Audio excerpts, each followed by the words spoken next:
অনেক বাবা মা বলেন ছেলে আমার বউয়ের বুদ্ধিতে চলে। আবার অনেকে বলেন দেখেছো লোকটার নিজস্ব কোনো বুদ্ধি নেই। আবার কেউ আছে এমন মানুষ যারা শুধু কাকে কান নিয়ে গেল এই কথাতে চলে।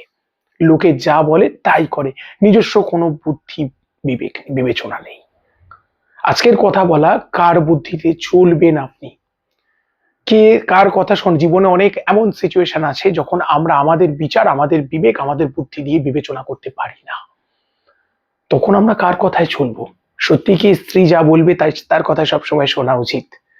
অনেক বাবা মা বলেন ছেলে আমার শ্বশুর বাড়ির কথায় চলে, শ্বশুর বাড়ির লোকেরা যা বলে তাই শোনা উচিত। নাকি বাবা মার কথা শোনা উচিত, প্রতিবেশী কোনো বন্ধুকে খুব আপন ভাবি তার কথা শোনা উচিত? প্রথমেই বলবো, যে মানুষটার কথা আপনি শুনছেন তার দিকে তাকিয়ে দেখুন। গ্রহের মতো নক্ষত্রের আলোয় আলোকিত হব, কোনো বিকেন্দ্রিক মানুষের জীবনে কথা শুনবেন না। যে নিজে বিশৃঙ্খল, নিজে নিয়ম নিজে সিস্টেম মানে না, তার কথা শুনলে কিন্তু আপনার জীবনে ওই বিশৃঙ্খলা আসবে।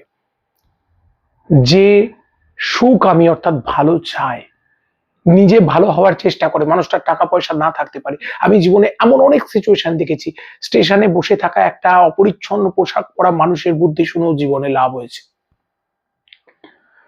সবসময় বয়োজ্যেষ্ঠ মানেই শ্রেষ্ঠ নয়, সেই মানুষটা কুটিল, সেই মানুষটা ক্যারেক্টারলেস, সেই মানুষটা নিজে পারিবারিক জীবনে অসন্তুষ্ট বা নিজে পরিবারে অশান্তি তৈরি করে, তার বুদ্ধি নিলে আপনার জীবনে শান্তি আসতে পারে না।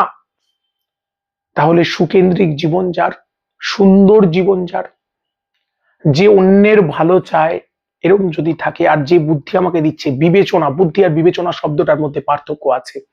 বিবেচনাটাকে কাজে লাগান।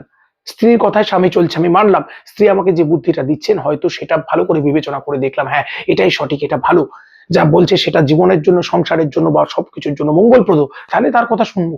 যেই বুদ্ধিটা দিক, পার্সনটা ভ্যারি করবে, যেই হোক না কেন, সে যদি আমাকে ভালোর জন্য এগোতে চায়, আমি তার বুদ্ধি মাথায় করে নেব আর এগিয়ে চলবো, এই বুদ্ধিতে আমি চলবো। এটা হচ্ছে আমার বক্তব্য। তো আমি প্রত্যেককে বলবো, কে কি বললো বড় কথা নয়। বুদ্ধি যদি যার যার বুদ্ধি নিয়ে আমার জীবন এগোবে, আমরা এগোই না পিছোই। এখন একটা বন্ধু বুদ্ধি দিল, চল আজকে তো দোল, আজকে দুজন মিলে একটু নেশা করবো, চ, এটাও একটা বুদ্ধি। তাহলে আমার সেটা উচিত হবে কি হবে না, বিবেচনা বলবে আমার, তাই না? দুই বন্ধু বলছে চল একটু সিগারেট খাই, কিংবা বান্ধবী বলছে যে চলো দুজনে আমরা একটু গোপনে অভিসার করে আসি, উচিত হবে কি হবে না? এটা নিজের বিচারকে কাজে লাগিয়ে করতে হবে। আবার লোকে বলছে, লোকে জানি সেই কথাটা বলছে, আমি এক্সাইটেড হয়ে যাচ্ছি, আমার সেটা করবো। বিচার, নিজের বিচারটা, নিজের বিবেকটাকে জাগিয়ে রাখলে আমার মনে হয় উপকার পাবেন। ঠিক আছে, অনেকটা কথা হলো, পরবর্তী পর্বে কথা হবে, সঙ্গে থাকুন।